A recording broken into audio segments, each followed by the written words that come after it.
Perception basically interpretation है, जो भी सेंसरी इंफॉर्मेशन हमारे पास आ रही है उस हवाले से।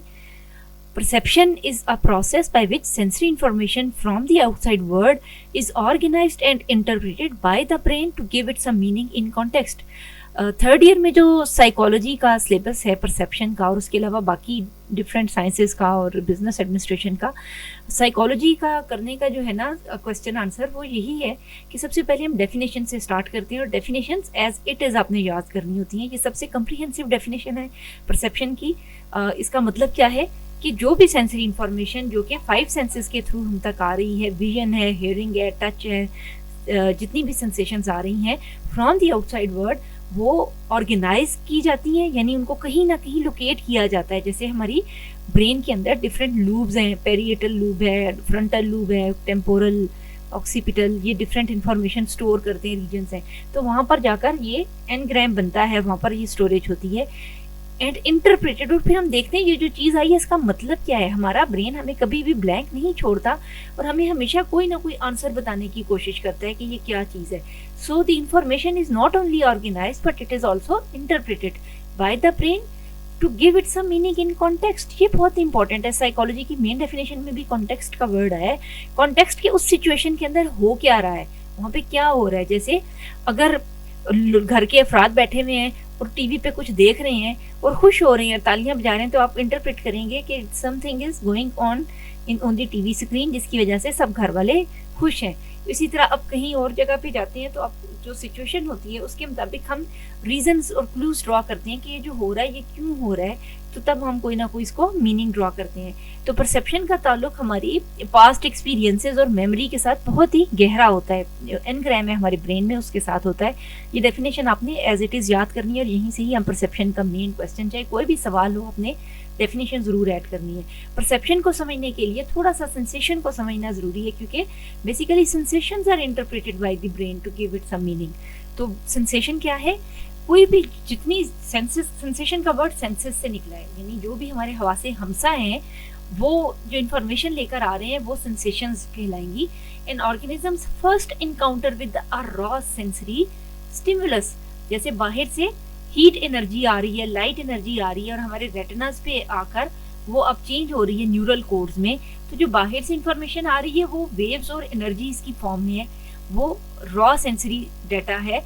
Whereas perception interpret, analyze, integrate that information, जब वो न्यूरल कोड्स में कन्वर्ट हुई, चेंज हुई, उसके बाद वो ब्रेन के पास आई। अब ब्रेन ने उस जो एनर्जी थी या लाइट सोर्स थी उसको कैसे समझा, किस तरह से इंटरप्रेट किया, तो वो परसेप्शन कहलाएगी। तो सेंसेशन दरअसल एक more like a physical entity, जो फिजिक्स के असूल हैं उन पर बेस्ड होगी। जितनी आउटसाइड एनर्जी और आउटसाइड इन्वायरमेंट में जितने स्टिमुलस हैं, जो बाहर मुहर्रिक हैं हमारी ज़ात, जो बॉडी से बाहर, वो तमाम मुहर्रिकात सेंसेशन कहलाएंगे।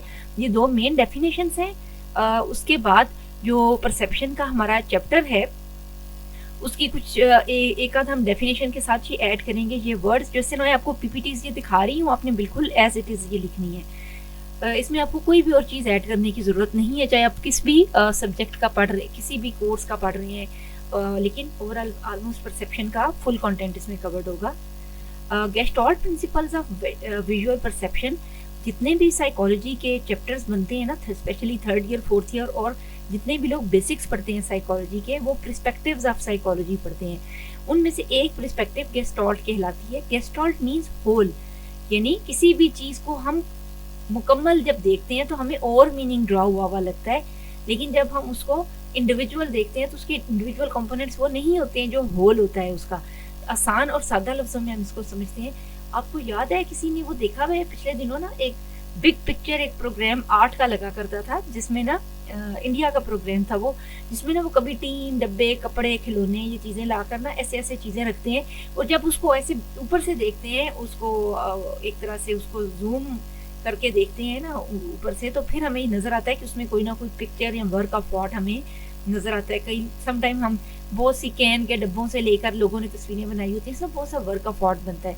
सेम वे जो हमारा ब्रेन है ना, ये इंफॉर्मेशन को अलग अलग कंपोनेंट्स में इंटरप्रेट नहीं करता, बल्कि होल में करता है कि हर एक कड़ी दूसरी कड़ी के साथ जुड़ी हुई होती है और उसके बाद ब्रेन उसका मीनिंग ड्रॉ करता है। इसमें whole is always more than the sum of its parts, ये SUM सम वाला है कि जब हम टुकड़ों को जोड़ दें तो वो उनको मिलाकर वो होल नहीं बना होता। होल की एक अपनी आइडेंटिटी या शिनाख्त होती है। जैसे कि बिग पिक्चर को जब हम ऊपर से देखते हैं तो वो टीन के डब्बे, कपड़े, खिलौने और गत्ता नहीं रह जाता जो इंडिविजुअली है, बल्कि वो एक बिग पिक्चर ड्रॉ करता है जो कि ऑल टुगेदर किसी फेमस पर्सनैलिटी की या किसी की होती है। इस तरह हमारा ब्रेन ओवरऑल इंफॉर्मेशन को प्रोसेस करता है और उसके बाद हमें मीनिंग ड्रॉ करके देता है। परसेप्शन को, ओवरऑल ब्रेन को इंटरप्रेट करने के लिए कुछ ऐसी चीज़ें हैं कि जिनको हम फैक्टर्स ऑफ परसेप्शन कहते हैं कि परसेप्शन किन चीज़ों पर डिपेंड करती है, किस तरह इंटरप्रेट करता है, एनालाइज। ये तो हमें समझ आ गई कि ब्रेन एनालाइज और इंटरप्रेट करता है information that is coming from the sensory sources. Factors कौन कौन से हैं? Objective which are there outside in the environment, which are the characteristics of the stimulus, जो मुहर्रिक है हमारा उसकी खसूसियात क्या हैं। सब्जेक्टिव, हमारी अपनी खसूसियात क्या हैं, हम किस तरह से अंडरस्टैंड करते हैं। और सोशल, जिस जगह पर हम रह रहे हैं उनके नॉर्म्स और वैल्यूज़ और रिचुअल्स क्या हैं, वहाँ पर कौन सी चीज़ें राइज हैं। तो इनको ज़रा हम वन बाय वन चेक करते हैं कि ये किस तरह से काम करते हैं। ऑब्जेक्टिव फैक्टर्स में जो स्टिमुलस है ना आउटसाइड इन द इन्वायरमेंट, वो तब हम उसको प्रोसेस करेंगे। There is always a bombardment of stimulus, ठीक है। हर एक लम्हे हमारी जो विजुअल फील्ड है, हर 2 सेकंड के बाद उसके ऊपर एक नया इमेज बनता है। हर जो ईयर ड्रम्स हैं, हमारी जो सेंसरी मोडेलिटीज़ हैं, ये ऑल टाइम चेंजिंग है। तो हर लम्हा हमारे ऊपर तो ऐसे बम्प्स की तरह हमला हो रहा होता है बाहर सेंसेशंस का, लेकिन हम किस चीज़ को तवज्जो देते हैं ये डिपेंड करता है ऑब्जेक्टिव फैक्टर्स पे। कौन सा मुहर्रिक हमारी तवज्जो अपनी तरफ मबजूल कराता है। जैसे आप कॉलेज में अपने बैठकर लेक्चर सुन रहे हैं और बाहर ना ट्रैफिक का शोर है, लेकिन आपका ब्रेन जो है वो फोकस कर रहा है लेक्चर के ऊपर और बाहर के शोर को निगलेक्ट करने की कोशिश कर रहा है। इसका मतलब है कि जो ऑब्जेक्टिव फैक्टर है इस टाइम पर वो अटेंशन ऑफ द लेक्चर है। तो ये किन पे डिपेंड करता है? इंटेंसिटी। ये मैं एक एक लाइन में बताती जाऊंगी। The intense the stimulus more it will be perceived. Intense जो एकदम से पूरे प्रेशर से है, कोई बहुत सी लाइट्स ऑन है, एक लाइट एकदम से बहुत ज्यादा ऑन हुई है, ज्यादा इंटेंस है, वो एकदम से आपकी तवज्जो खींचेगी। Size, bigger the size more it will be perceived. जो साइन बोर्ड्स हैं हमारे शहरों में वो बड़े बड़े बनाए जाते हैं, जितना बड़ा साइन बोर्ड होगा उतना ही ज्यादा उसकी विजिबिलिटी का चांस ज्यादा है। बड़ी चीजें हमारा जो ब्रेन है वो ज्यादा जल्दी कैप्चर करता है। Repetition, more the repetition more it will be perceived.